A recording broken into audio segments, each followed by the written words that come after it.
Good morning, everybody, and welcome to this episode of Turning Towards Life.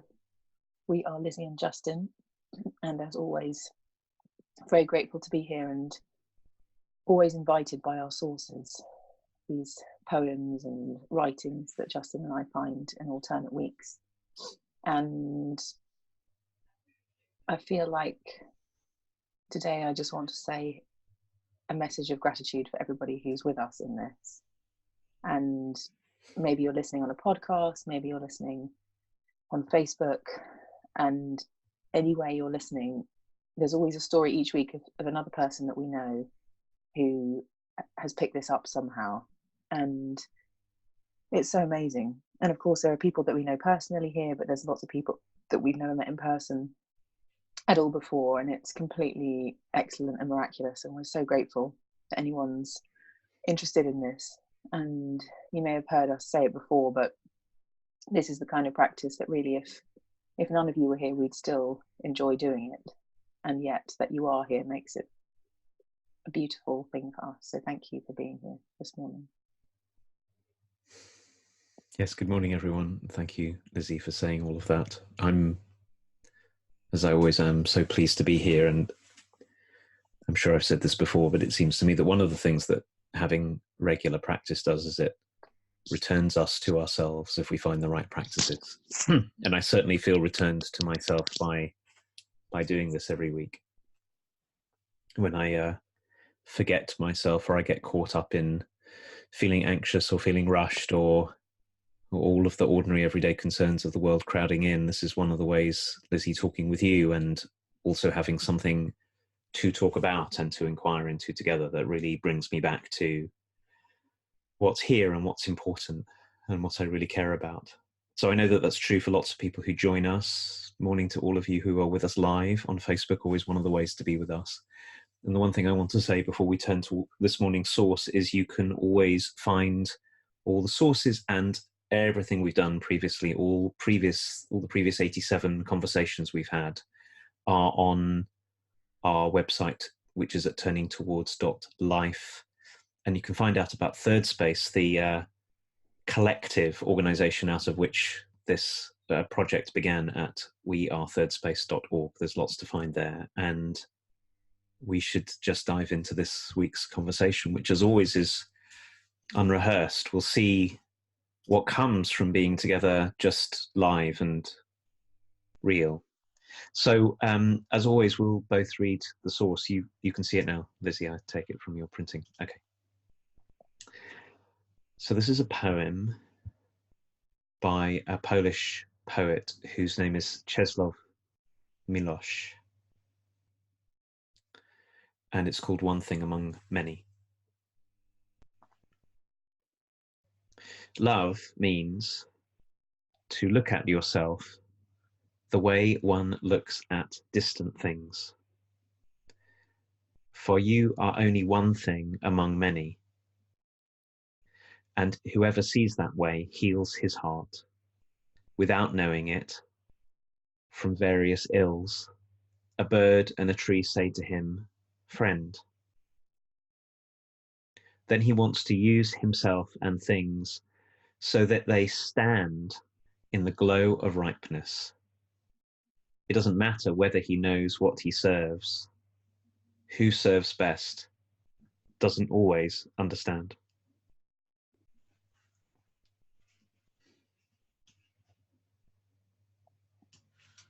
One thing among many. Love means to learn to look at yourself the way one looks at distant things. For you are only one thing among many. And whoever sees that way heals his heart, without knowing it, from various ills. A bird and a tree say to him, "Friend." Then he wants to use himself and things so that they stand in the glow of ripeness. It doesn't matter whether he knows what he serves. Who serves best doesn't always understand.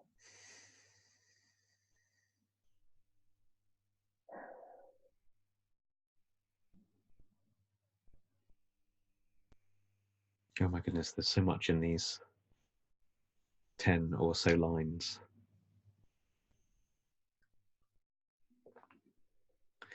And the place I find myself wanting to start with this, Lizzie, is at the beginning, although I've got lots to say about the end and the middle, but the beginning.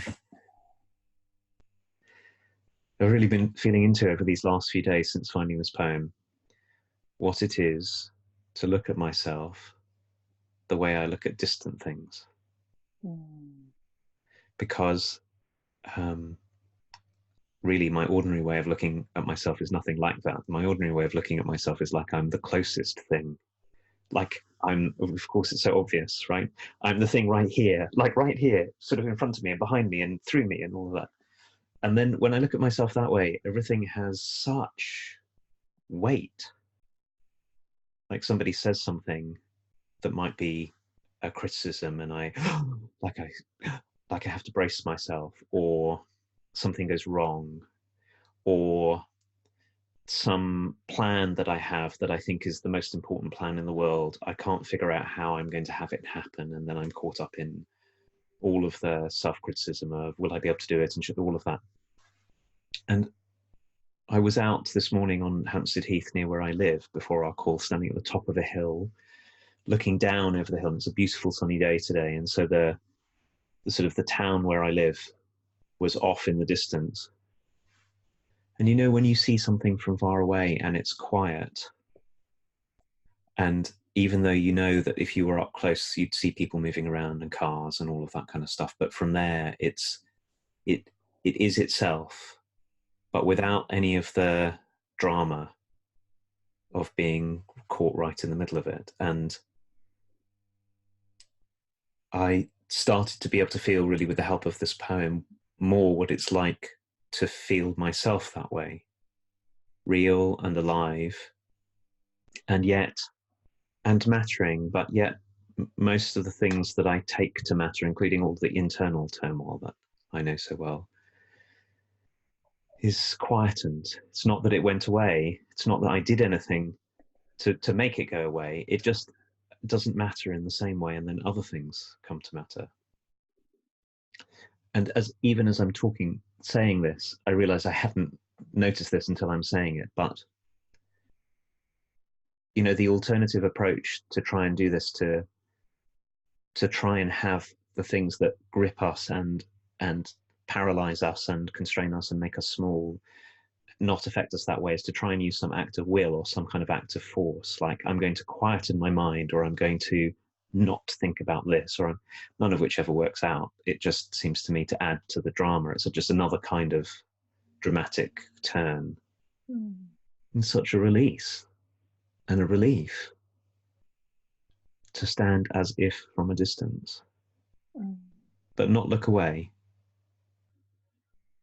to look this way, but from afar. It's really interesting, Justin, when you were saying all of that, the thing that really struck me is the power of an invitation, and how, you know, like you said, you know, if I tell myself to meditate or I tell myself to not do something, it doesn't really get any better, or whatever the issue was in the first place. And I suddenly just felt into how, like, maybe our personalities, and I'm feeling this for myself now, work much better with invitations than demands. And an invitation that is a source like this, which is not, please go and look at yourself the way that one looks at distant things. Do that. It's not a demand. It's a love means to learn to look at yourself the way one looks at distant things. It's like carving out a space that you can occupy if you would like to, if you feel so called to do that. And then it feels like, oh, well, that's my, it's mine to take up if I would like to. And that feels far more possible than placing a demand on myself that I should have distance and I should be able to witness my life from a different place, and should, you know, the kind of the shouldness of things. And I guess it's a subtle nuance, but it feels really powerful to me that there's a difference between demanding something of myself and making myself do a practice or try and make myself think in a certain way, which, as you say, also for me, it doesn't work in my life to give myself a kind of set of standards that I have to live up to, otherwise I'm not doing it properly. But there's a gentle way of allowing the space for myself to step in somewhere and to take things on and up and into my life and to cultivate things that I feel so comes from the nature of the sources that we pick, which is that there are people inviting us into inquiries like this, and it sets the space for us to step in rather than demand something from us. And so I'm feeling like looking at myself the way that one looks at distant things, there's a very, very gentle little shimmy. It's not a zooming out or something or gaining perspective. It feels like a really subtle view where I could quietly allow myself to float to a different place and see my life and myself sitting in a tree or something. It's like it's got some creativity to it that's necessary for me to not feel like it's a should somehow.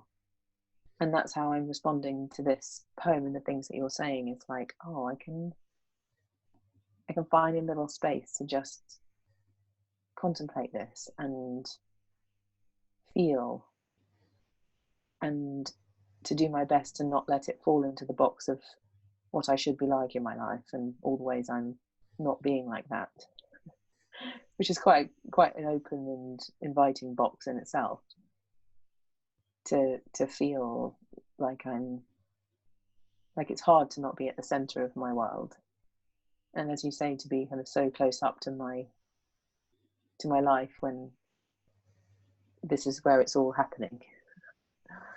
And yet I really feel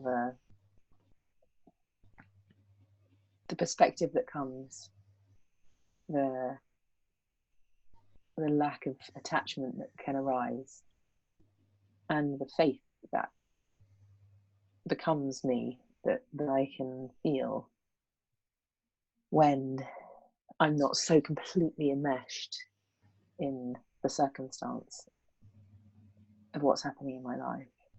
And it also leads to a very different set of possibilities as well, to see my life rather than be at the center of it. And of course, it might be that I see my life from a little distance, even like a glimpse at some point can be enough to be going on with. And I feel it is really healing to find those places where I can have a little,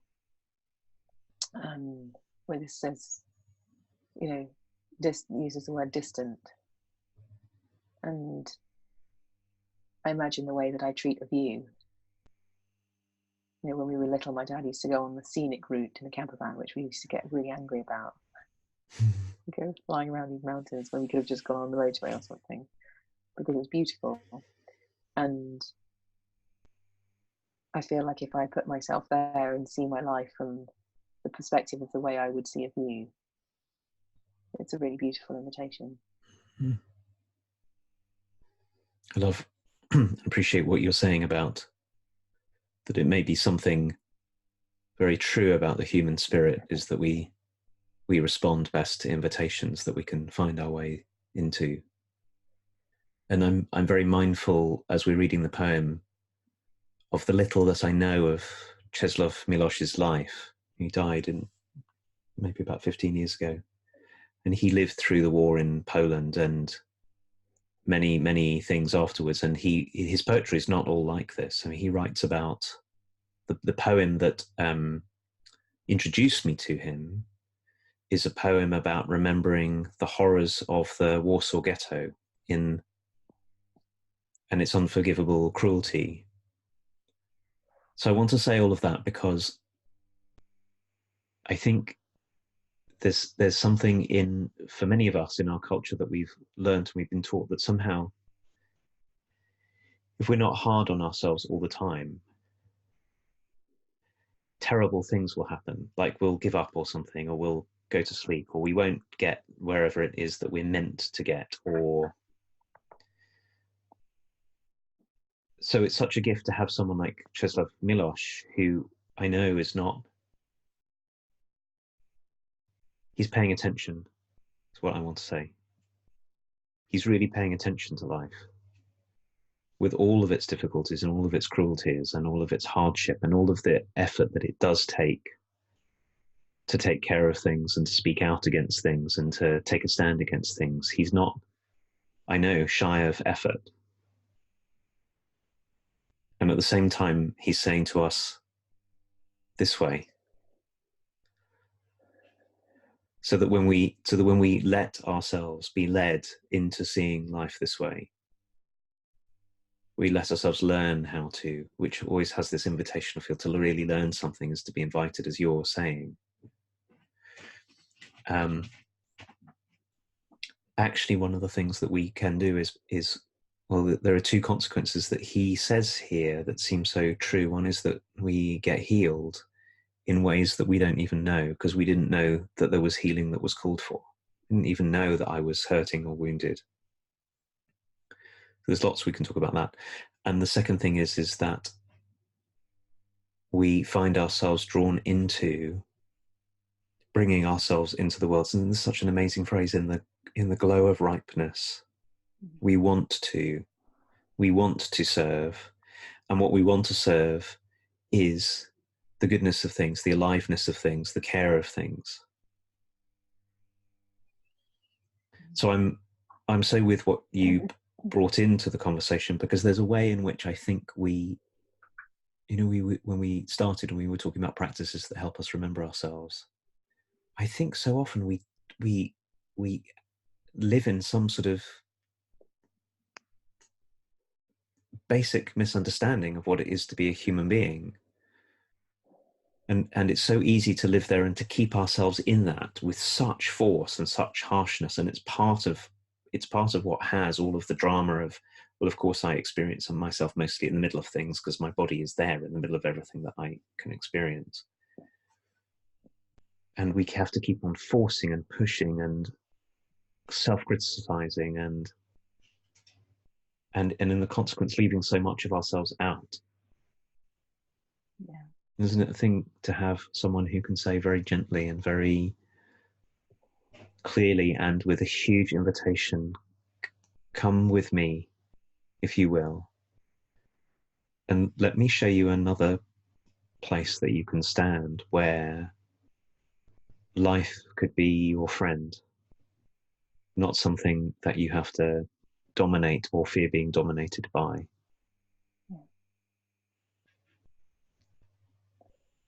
And from that place, that gentle, invited place, as you're talking, I can feel myself in that invitation, and it draws me to the second paragraph as well. Of it doesn't matter whether he knows what he serves, who serves best doesn't always understand.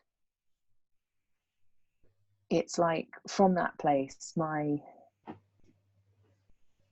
the way I've calculated things, the way I've planned things, the way I think my life should be, somehow like opens. And it's from a place like this that I might hear what on earth it is I'm actually drawn to. And from a gentle place like that, that's not calculated in the same habitual way as my logical mind might be working, I get to feel something very different about the invitation of my life. So what conjures up for me is standing in an opening has far more intelligence, wider intelligence belonging there that isn't just my small plan for myself, but that is a much wider, more feeling, more subtle, more powerful place than what my small self, as it were, could plan for me. And that serving and understanding might not be partners, because understanding isn't the thing that comes when I do something that I'm called to, necessarily. It may come, but there's a place where to step in faithfully, gently, to a feeling of something and to follow things that don't tick all of the worldly boxes. If we gently step in there, it feels like something really different would arrive out of a life than the little perspective we have normally. I think of myself trotting along and carrying on without any kind of awareness sometimes, and I think, well, there's a beauty in that, of course, and I'm grateful that I have the capacity to just noodle along and be slightly asleep, and it's fine when it's not, my awakeness isn't so much required. But the kind of awakeness here I'm talking about is an awakeness to something much subtler than a plan or how things I think should have turned out. But it's the realm of whispers and feelings and following things that people might think you're bonkers for, but doing it even though it's not in your family history, or it's a bit outlandish, or feels a bit daring, or feels a bit nothingy, or something out of the ordinary, out of one's ordinary repertoire of things to do or to take action on. And then I guess it's a kind of allowing our hearts to lead in some way, that subtle field of the heart, the subtle field of feeling and sensing and taking invitations that you might not ordinarily take, to truly see what learning might be. This is where your language of invitation is so powerful, because I said I was out on Hampstead Heath, and it has fields, but it also has wooded sections with paths leading into the woods. And I'm imagining what happens when we find ourselves on a path leading into the wood, and we can feel something come this way, come, and we want to enter. And I was in a conversation earlier this week with a group of people we were studying together, when we got talking about ideas that we have in our culture about purpose. We have, I think, this very often very poisonous idea of purpose in our wider culture, which really comes from the sense of it's all about what's here. And it goes like this, which is, there is one purpose for me, and only one, and I'm meant to find it. And my primary job is to know what it is. And if I don't know what it is, I'm somehow a failure. And when I do know what it is, everything will be sorted out. And it's such a trap, and it makes so many assumptions about what it is to be a human being. Like there's one true something in here that somehow, if I was authentic, it would be out in the world. That one thing would be out. And it makes assumptions about what we can know, but it also makes huge assumptions about the way the world is. So the world is just sort of lined up so that if I find my purpose, all of a sudden we'll dovetail together. And almost every layer of this is a giant, it was like a giant trap to be in, because it leaves only a tiny, tiny, tiny narrow path for us. So instead, being invited in the way that you talked about it is to let ourselves follow, as the poem invites us to follow what allows things to stand in the glow of ripeness. ourselves and what we encounter, which is always unknowable and is always unfolding in front of us, like a path does. And Milosz goes as far as to say, he doesn't only say it doesn't matter whether you know what you serve. What he says is there's a way in which those of us who serve best really don't always understand what it is that we're doing. All we can know is that right now, whatever it is that feels like it's calling, or whatever it is that feels like musters the fullness of my heart and also is healing and allows me to be in a friendly relationship with life, all I can do is to follow that and to have that be a mystery, and it may never reveal itself. Like there may never be a point at which I can say, oh, now I know what it is that I've been doing. And I think that it's true to say that often when we allow ourselves to properly be of service in a way that's this way, that's love, because that's what this whole poem is an invitation to be an expression of love in the world in some way, or at least to participate in love. Lots of different ways of talking about it. Whatever story it is that we have of what we're doing is only the tiniest part of what's going on anyway. So the more and more I feel into this poem, the more I feel what a trap it is, this whole idea that it's up to us to know the long and short of what it is that we're doing. And that is where, for me, this loops back to the start, which is, when we look at distant things, there's so much that we can't see because they're distant. And we get that we can know the sort of the vague, we can know the feel of something, the truth of it and the vague shape of it, but we can't know it. We don't know it. We know it in that way, but not in this way. Yeah. It's so beautiful to be in this conversation, and I really appreciate what you said about the way that purpose sometimes gets treated. And I know for myself, there have been times in my life I'm like, what on earth am I supposed to be doing here? Like, really, and I get and I appreciate the origins of that question in myself, and I know that it was an important question to be asking and still ask. But the way I get responded to really matters, which is, well, if we try and work that out intellectually or something, we're not accessing the right pool of resources that will give us a satisfying response. So it's a kind of, I'm appreciating the kind of conversation this is, because it's not straightforward question and answer. What's my purpose? It's to be a something. It's not like that. And what I've kind of learned, I'm just reflecting on now, is that when I'm doing things like this, the question disappears. Right. It doesn't get answered. It just doesn't feature, which is different than I know what my purpose is. Because someone said to me, what's your purpose? I wouldn't be able to answer them.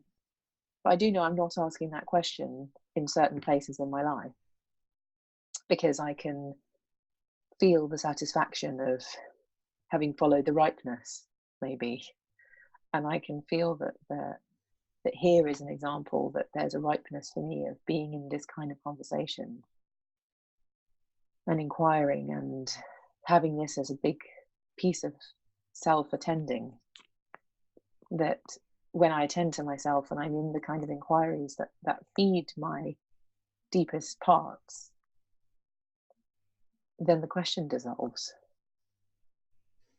And so it's a kind of non-direct thing. We think that questions are the things that should have answers to them, but they're also just maybe the things that could lead us places, and then the question disappears. That's so beautifully said. I really appreciate very much.